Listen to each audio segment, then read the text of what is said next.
മാലിന്യമുക്തം നവകേരളം പ്രഖ്യാപനത്തിനും തദ്ദേശ സ്ഥാപന ഫണ്ടിൽ കണ്ണുവെച്ച സർക്കാർ. പ്രാദേശിക പരിപാടികളുടെ മുഴുവൻ ചെലവും തദ്ദേശ സ്ഥാപനങ്ങൾ വഹിക്കണം. പ്ലാൻ ഫണ്ടും തനത് ഫണ്ടും ഉപയോഗപ്പെടുത്താമെന്ന് സർക്കാർ ഉത്തരവ്.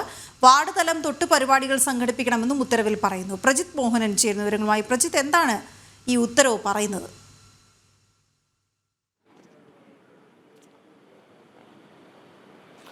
വീണ, നമ്മൾ കുറച്ച് ദിവസം മുമ്പാണ് വൃത്തി കോൺക്ലേവ് ഇതിനെ പറ്റിയുള്ള വാർത്ത നൽകിയത്. തദ്ദേശ സ്ഥാപനങ്ങളുടെ തനത് ഫണ്ടിൽ നിന്നും പ്ലാൻ ഫണ്ടിൽ നിന്നുമൊക്കെ പണം പിരിച്ച് 1200 തദ്ദേശ സ്ഥാപനങ്ങൾക്ക് കൂടി 8 കോടിയിലധികം രൂപ സംസ്ഥാനത്തെ ശുചിത്വ മിഷന് കൈമാറണമെന്നുള്ള വാർത്ത ജനം ടി വി പുറത്തുവിട്ടിരുന്നു. അതിൻ്റെ അതേ ഭാഗമായി തന്നെയാണ് ഈ മാലിന്യമുക്തം നവകേരളം എന്ന് പറയുന്ന ക്യാമ്പയിൻ്റെയും കേരളത്തെ ആ രീതിയിലുള്ള പ്രഖ്യാപനത്തിലേക്കും പോകുന്നത് ഈ മാർച്ച് 30-നാണ്. അതിന് മുന്നോടിയായി നടക്കുന്ന വിവിധ പദ്ധതികളുടെ ചെലവുകൾ, അതായത് തദ്ദേശ സ്ഥാപന തലം മുതൽ സംസ്ഥാന തലം വരെ വിവിധ പരിപാടികൾ സർക്കാർ നടത്തുന്നുണ്ട്. നേരത്തെ തന്നെ ഈ മാലിന്യ നീക്കത്തിലടക്കം വലിയ വീഴ്ചകൾ വലിയ വീഴ്ചകൾ നേരിട്ടൊരു നാടാണ് കേരളം. അതുമായി ബന്ധപ്പെട്ട നിരവധി വാർത്തകൾ നമ്മൾ പലപ്പോഴായി നൽകിയിട്ടുണ്ട്. അങ്ങനെയൊക്കെ പ്രശ്നങ്ങൾ നിലനിൽക്കുമ്പോൾ കേരളത്തെ മാലിന്യമുക്തമാണ് കേരളം എന്ന രീതിയിലുള്ള ഒരു പ്രഖ്യാപനത്തിലേക്ക് സർക്കാർ പോവുകയാണ്.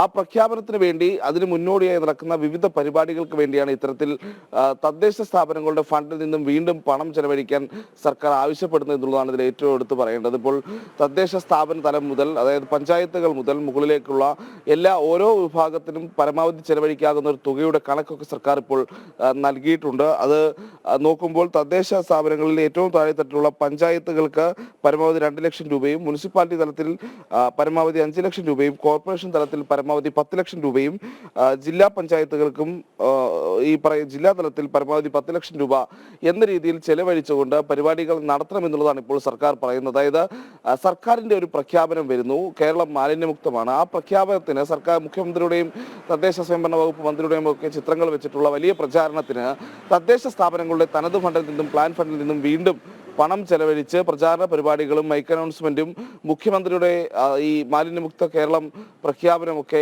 ലൈവായി കാണിക്കാനുള്ള സംവിധാനമൊക്കെ ഒരുക്കണമെന്നുള്ളതാണ് ഏറ്റവും പുതിയതായി പുറത്തു വന്നിരിക്കുന്ന ഈ ഉത്തരവിലുള്ളത്. നേരത്തെ ഈ വൃത്തി കോൺക്ലേവുമായി ബന്ധപ്പെട്ടുള്ള ഉത്തരവ് നമ്മൾ പുറത്തുവിട്ടതാണ്.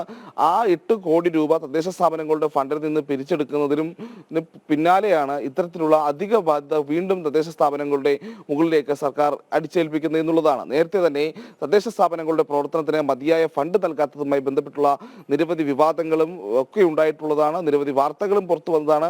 ഇപ്പോൾ തദ്ദേശ സ്ഥാപനങ്ങൾക്ക് ഫണ്ട് നൽകാത്ത സർക്കാർ തന്നെ ആ ഫണ്ടിൽ കൂടുതൽ കൈയിട്ട് വരാനുള്ള ശ്രമം നടത്തുന്നു എന്നുള്ളതാണ് ഈ ഉത്തരവുമായി ബന്ധപ്പെട്ട് ഏറ്റവും പുതിയതായി പറയാനുള്ളത്. വീണ.